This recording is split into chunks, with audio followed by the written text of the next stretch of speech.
The quick tutorial how to create blur effect in Photoshop.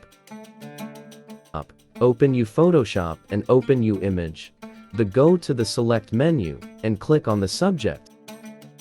Then go to the layer panel, press Ctrl J layer copy. Also press Ctrl J background layer copy. Right click and select pixel. Click on select background layer.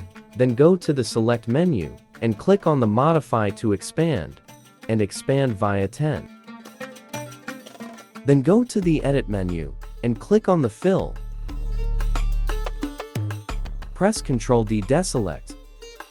Then go to the filter menu and click on the blur gallery, tilt shift,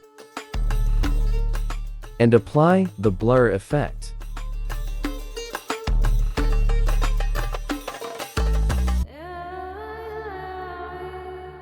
Press Ctrl Alt Shift E.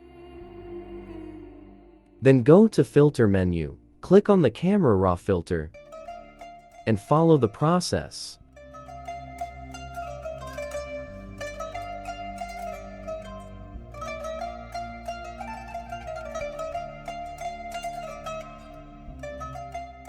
Now, we do blur background in Photoshop.